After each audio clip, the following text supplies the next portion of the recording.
Jesus consigo Pedro, vejam bem, Pedro e os irmãos, Tiago e João, e os levou em particular a um alto monte. E foi transfigurado diante dele. A ideia de transfiguração é ele se mostrar na sua totalidade como Deus, ele se manifestar totalmente como Deus. Jesus fez isso a esses 3 discípulos, eles viram, foram testemunhas oculares. Então, e seu rosto resplandecia como o sol, e as suas vestes tornaram-se brancas como a luz. Agora vejam o versículo 5. Falava ele ainda, quando uma nuvem luminosa os envolveu, e eis vindo da nuvem uma voz que dizia: Este é o meu Filho amado, em quem me comprazo. A ele ouvi. Então, meus irmãos, com essas evidências aqui, nós podemos, sem nenhuma dúvida, concluir que, de fato, a pessoa que escreveu esta carta aqui que nós estamos estudando a partir de hoje realmente foi Pedro, o apóstolo, ou Simão Pedro, como assim ele era conhecido. Existem essas evidências. Quando esta carta aqui ela foi escrita, nós entendemos que existem 2 cartas.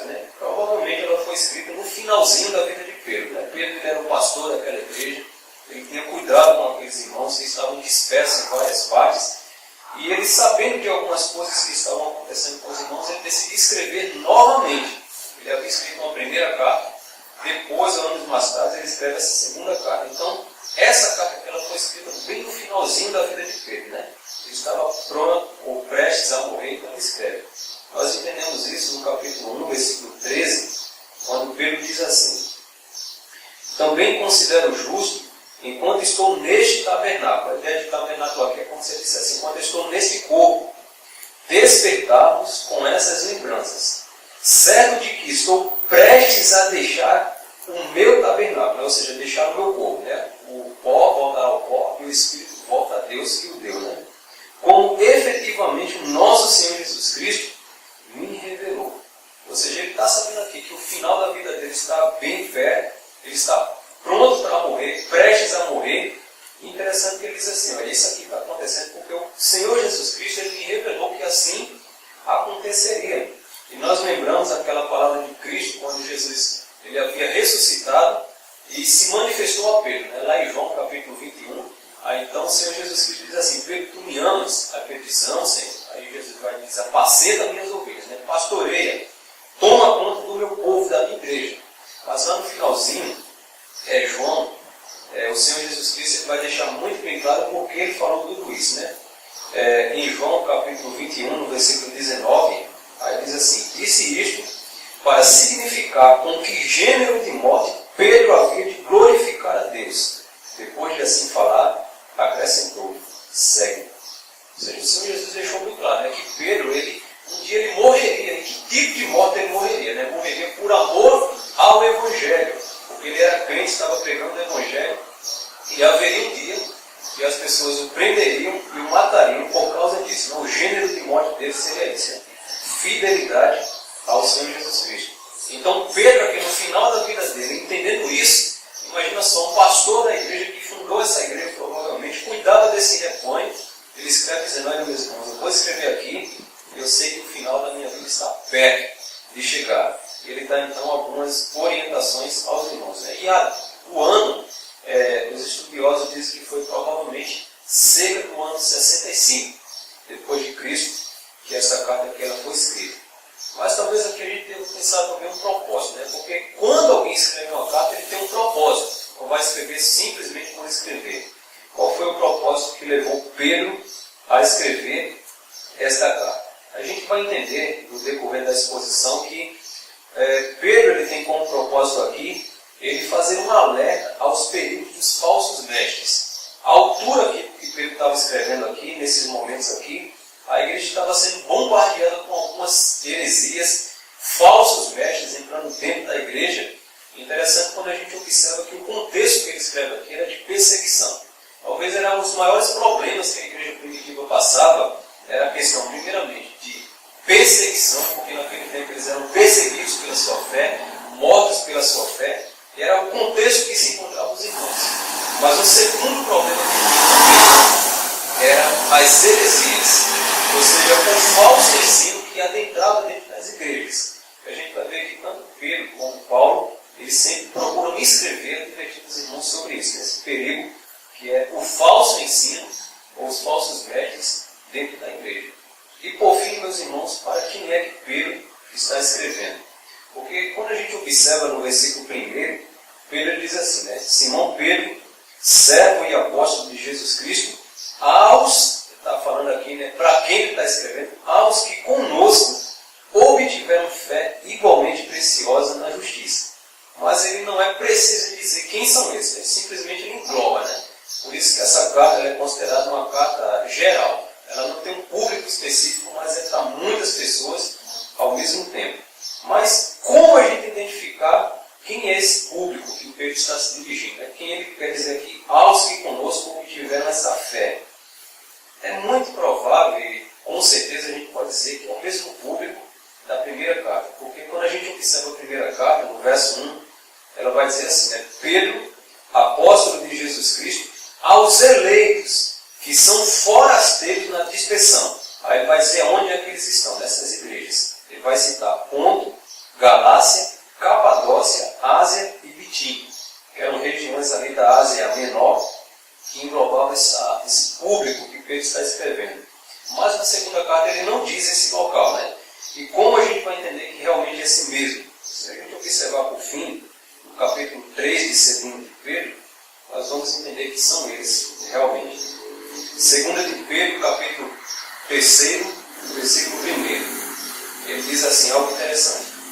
2 de Pedro, capítulo 3, verso 1, vai dizer assim, amados, esta é agora a segunda epístola, ou segunda carta, que vos escrevo. Em ambas procuro despertar com lembranças a vossa mente esclarecida. Então, se ele está escrevendo uma segunda carta, é porque a primeira carta foi para este mesmo grupo que ele está escrevendo, tá certo? Então, uma vez entendido isso, meus irmãos, o autor é Pedro, a data que ele escreveu foi no finalzinho da sua vida. O propósito dessa carta em geral vai ser tratar sobre os falsos mestres, advertir a igreja contra os falsos mestres, e os destinatários são os mesmos do início, né? Pelo menos no contexto imediato. E posteriormente essa carta serviu para todos nós, né? Então, vamos trabalhar com toda essa ideia aqui sobre esta carta. Então, o primeiro ponto que nós podemos observar aqui, meus irmãos, é a saudação que Pedro está fazendo aos irmãos que ele escreve aqui, né? No início, no seu primeiro capítulo, quando ele escreve aqui, né? Quando ele faz uma saudação, a saudação de Pedro é assim, Simão Pedro, servo e apóstolo de Jesus Cristo, aos que conosco obtiveram fé igualmente preciosa na justiça do nosso Deus e Salvador Jesus Cristo. Graça e paz nos sejam multiplicadas. É curioso, no mínimo curioso, a saudação quando ele se identifica, ele mostra a sua função, quem ele é, né? Ele dá pelo menos aqui 2 adjetivos de quem ele é. Ele vai dizer primeiramente, Simão Pedro, servo, e em segundo lugar, apóstolo de Jesus Cristo. A ideia aqui, meus irmãos, quando ele se intitula aqui servo, é muito interessante isso aqui, porque como servo, ele está no mesmo nível de qualquer outro servo de Jesus Cristo. Ele, embora sendo apóstolo, ele sendo um grande apóstolo, como Pedro foi usado por Deus, mas ele aqui demonstra uma atitude de humildade. Em se intitular aqui, antes de apóstolo, ele coloca aqui esse adjetivo, né? Eu sou servo. Assim como vocês são servos, assim como todo crente é servo, eu também sou servo. E ele aqui coloca em prática o que ele tinha falado e ensinado na segunda carta dele, capítulo 2, verso 9, o sacerdócio universal de todo crente. Porque diferente do que havia na religião do Antigo Testamento, em que somente os líderes, no caso os levitas, poderiam se achegar na presença de Deus e falar com Deus de uma forma exclusiva e especial, ele vai dizer não, agora no momento da graça, nós não precisamos mais disso, mas Deus ele ouve todo crente, não existe o melhor nem o menor, não existe a questão de você ter uma função, você ter a oração mais respondida ou não, mas ele como pastor daquela igreja, como apóstolo, ele vai concordar, eles são sérios. Na igreja não existe branco ou preto, rico ou pobre, doutor ou analfabeto perante de Deus. Todos nós somos nivelados no sobral, pecadores, salvos e redimidos Jesus Cristo. Ele faz muita questão de deixar isso bem claro e como primeiro lugar, somos servos. E em seguida que ele diz, né? E apóstolo de Jesus Cristo. Nós entendemos os apóstolos, aqueles que o Senhor Jesus ele chamou, vocacionou diretamente, né? Que foram, no caso, os 12. Que tinham Pedro e os demais apóstolos, e depois que Judas ele traiu ao Senhor Jesus Cristo, então houve lá uma votação para que houvesse um outro apóstolo, né, que estivesse também no colégio apostólico, Matias, e lá na frente depois a gente vê o último apóstolo que foi chamado foi o apóstolo Paulo, porque naquela época o que era um pré-requisito para alguém ser apóstolo? Ele tinha que ser comissionado diretamente pelo Senhor Jesus Cristo, ou seja, o próprio Cristo aparecer para ele dizer, olha, venha, você vai ser enviado por mim. E em segundo lugar, ele deveria ver Cristo ressuscitado e ser enviado diretamente por Cristo. Então vem a pergunta, né? Quem é que conseguiu fazer isso? Né? Ser enviado por Cristo e vê-lo ressurreto. Foram somente os 12, mais o apóstolo Paulo. Quando Jesus chamou Paulo, ele teve uma visão que o próprio Cristo chamou. E somente esses 12. A partir de então, ninguém mais tem esse título de apóstolo. Isso é interessante a gente pensar, porque hoje em dia a gente liga a televisão e tem meia dúzia aí de líderes em igreja dizendo-se apóstolos, né? Mas na verdade não são. Apóstolos foram somente os 12. E fora eles, nenhum mais teve este título de apóstolo, tá certo? Mas Pedro, quando ele fala isso, é também importante a gente pensar ele como apóstolo, porque existe uma tradução aqui melhor do que essa que nós temos, que é a King James, ou a versão do Rei Tiago, ela vai dizer assim, um servo e apóstolo. Ou seja, Pedro aqui ele não se intitula o apóstolo, é o importante, o principal. Embora ele fosse, porque quando a gente vai estudar a Escritura, lá na igreja,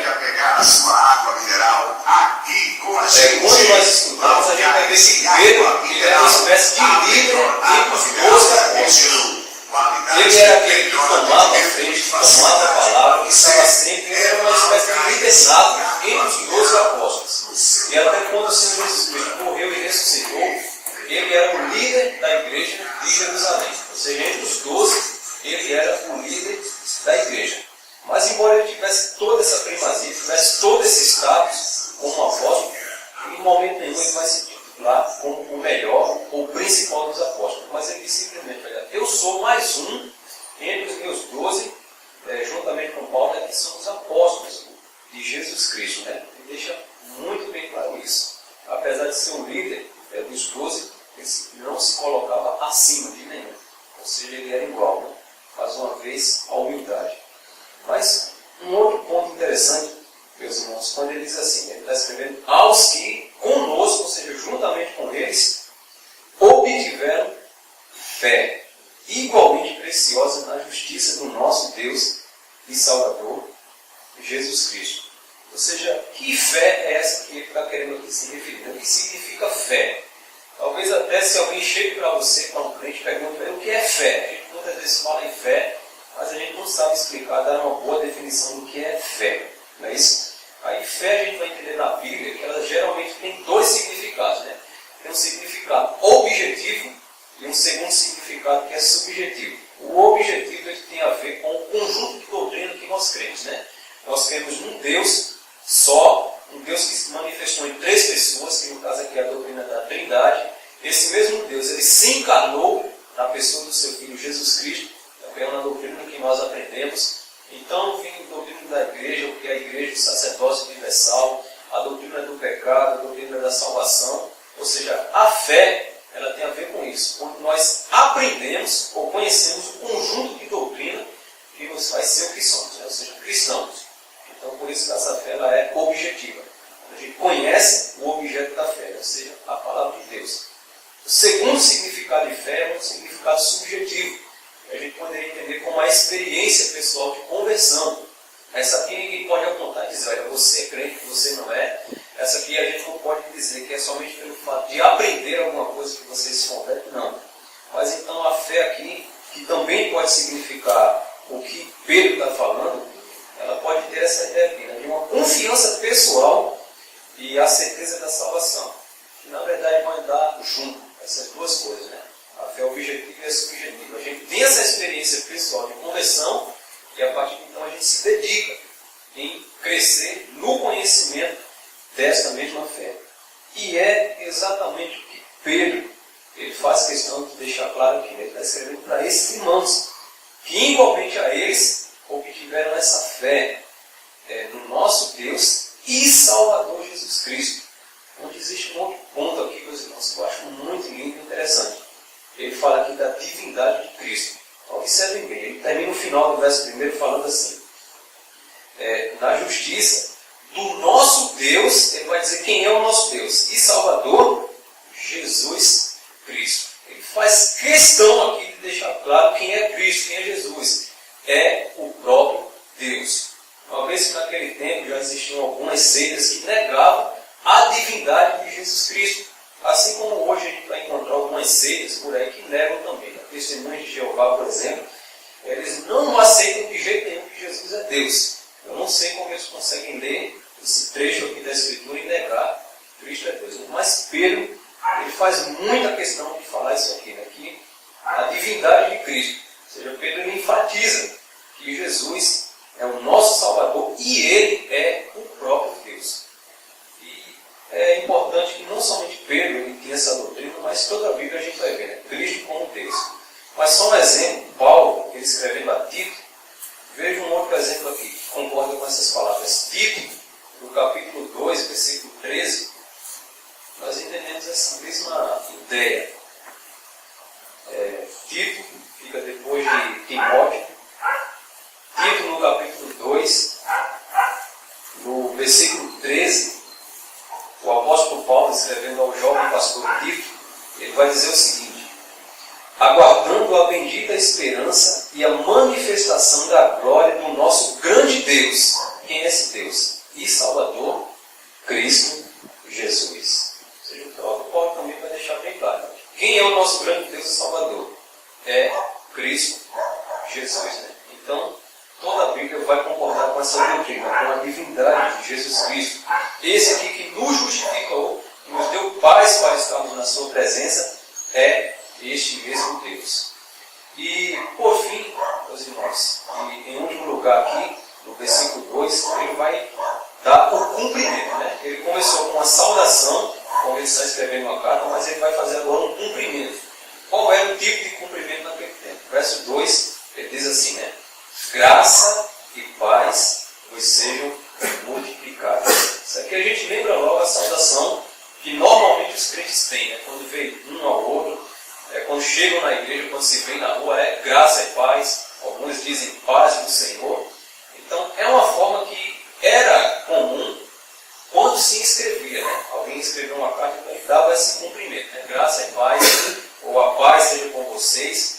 Agora é interessante porque nós vamos entender que isso aqui não é uma doutrina, tá certo? Isso aqui não é uma norma que a gente deve fazer sempre. Eu vou escrever uma carta, vou colocar graça e paz. Sempre que eu vejo um irmão, vou dizer graça e paz. Isso aqui é uma questão ainda mais assim, cultural. Naquele tempo a cultura era normal quando um judeu via o outro, ele saudava com shalom, que queria dizer paz.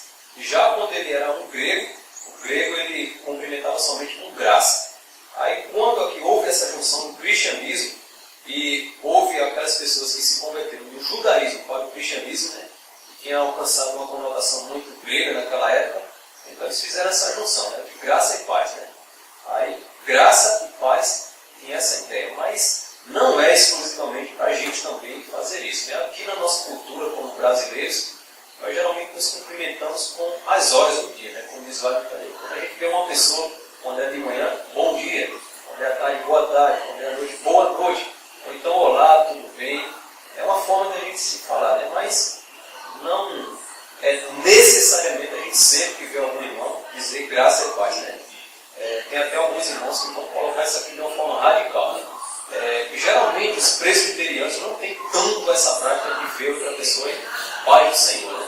Aí alguns dos nossos irmãos, quando não entendem assim, vai dizer que a gente não é crente porque a gente não deu a paz do Senhor a eles. Mas não é doutrina, como nós entendemos aqui. É um cumprimento. Mas depois desse cumprimento,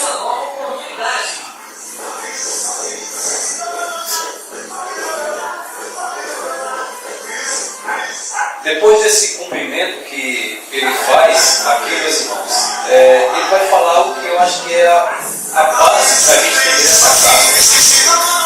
Atenção, amigos! Grande reunião de negócios é a Vercom. É nesta segunda, dia 15 de abril, a partir das 19h. Mas vamos dar atenção. Então, talvez seja a parte principal que nos vai nortear em todo o estudo dessa carta aqui. É o que ele vai falar agora no final do verso 2. Né? Ele fez o cumprimento, graça e paz. Aí ele vai dizer, né?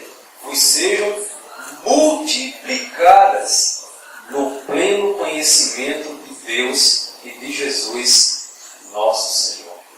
Talvez, meus irmãos, esse aqui seja o tema central da carta aqui que o apóstolo Pedro ele está escrevendo.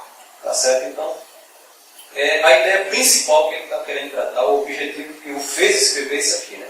A gente viu que o propósito era o quê? A igreja estava correndo o risco de assimilar ou de aceitar o falso ensino. Então, como eles deveriam tratar com aquele falso ensino?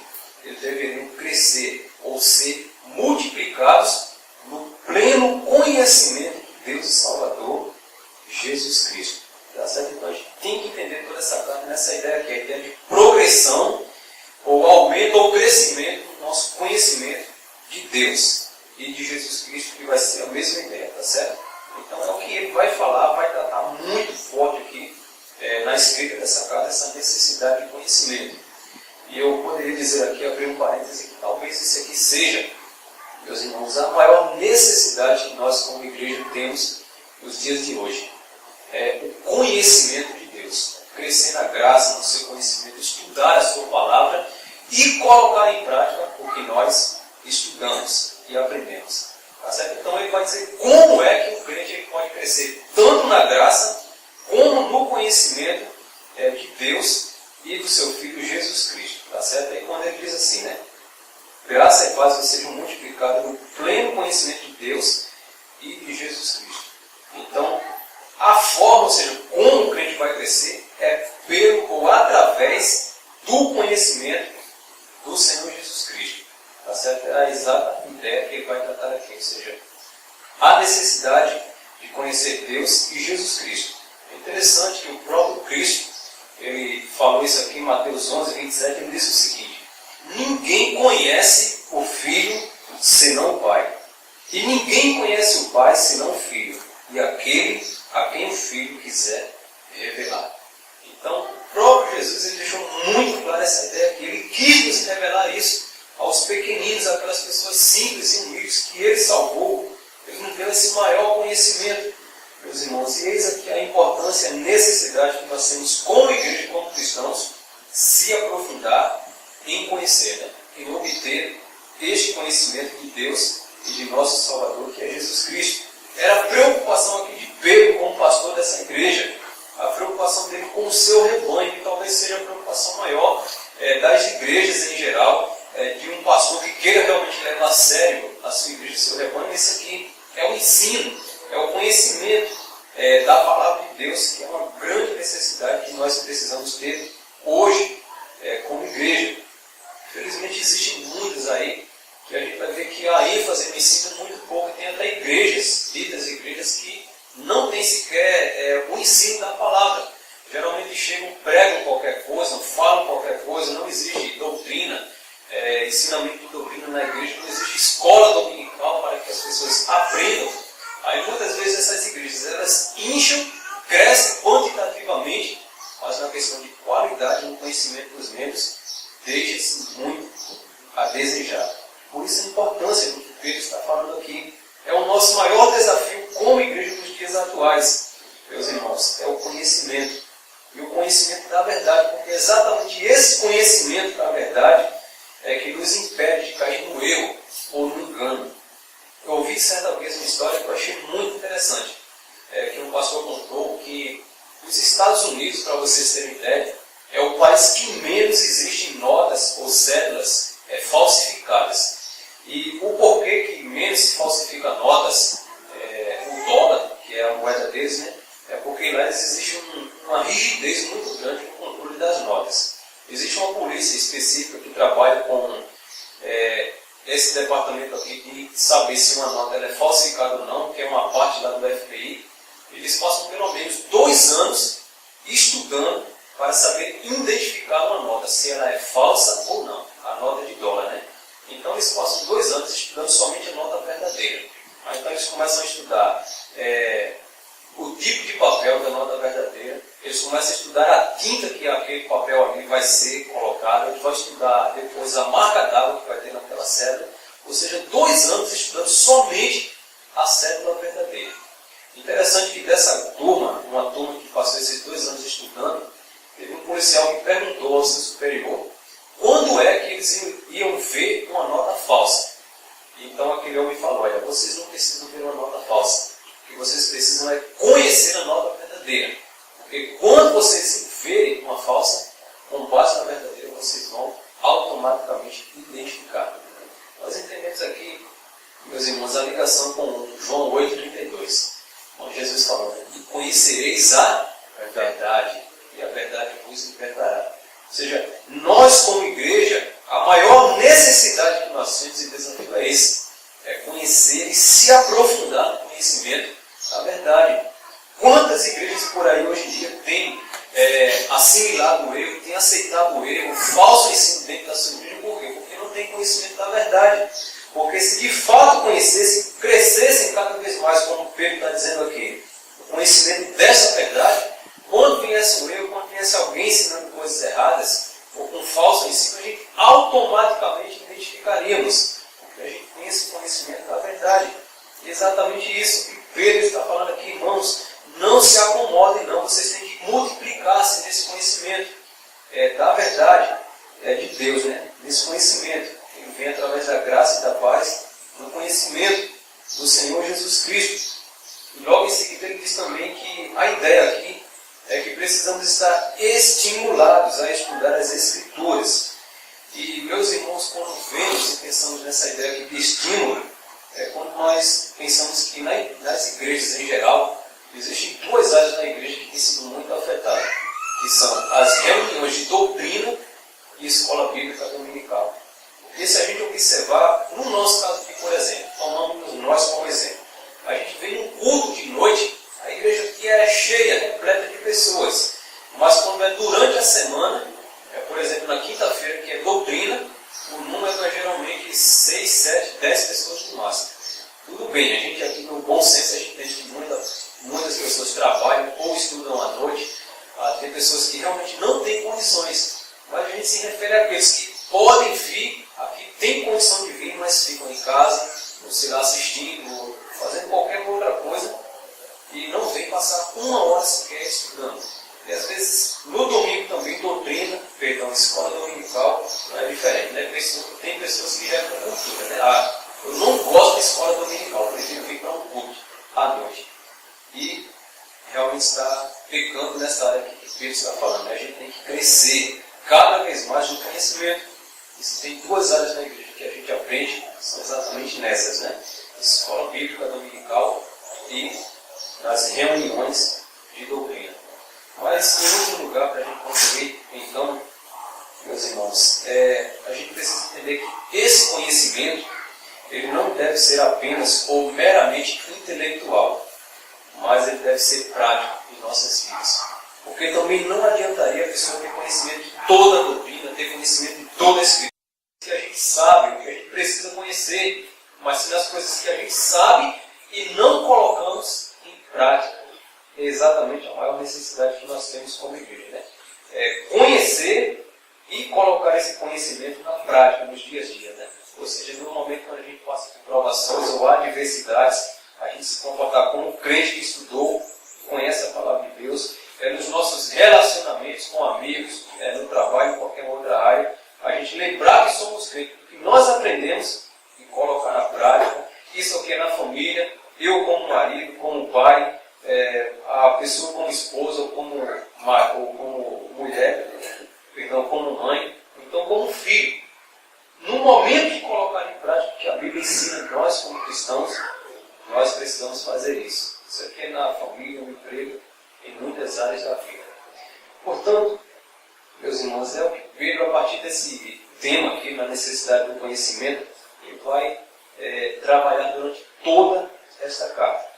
E a nossa expectativa que teremos com vocês, se assim o nosso Deus permitir, é que possamos realmente enfatizar essa necessidade de crescer tanto na graça como no conhecimento do Senhor. Não somente nesse conhecimento aqui, do estudo dessa carta, mas da verdade como um todo, que é toda a palavra de Deus. Então, eu faço um pensamento final, que é com as palavras do profeta Oséias, que lá no passado, ele já clamava em alta voz ao povo e dizia assim: o meu povo perece por falta de conhecimento. Ou seja, o motivo que o povo de Deus muitas vezes perece e é destruído, não é bem sucedido na vida, exatamente por isso, pela falta do conhecimento. E é o que Pedro deixa bem claro: olha, cresçam, multipliquem-se no conhecimento de Deus e de Jesus Cristo. E o próprio Oséias, no capítulo 6, no versículo 13, ele vai dizer: portanto, meus irmãos, conheçamos e prossigamos em conhecer ao Senhor. Ou seja, sempre essa ideia de progressão, né? Porque o crente nunca pode estacionar na sua vida de conhecimento. Mas precisamos conhecer mais, e mais, até aquele dia ao estarmos na presença do Senhor. Que Deus, pois, aplique essas verdades em nossos corações e seja gracioso conosco. Nos ajude a crescer tanto na graça como em seu conhecimento. Amém.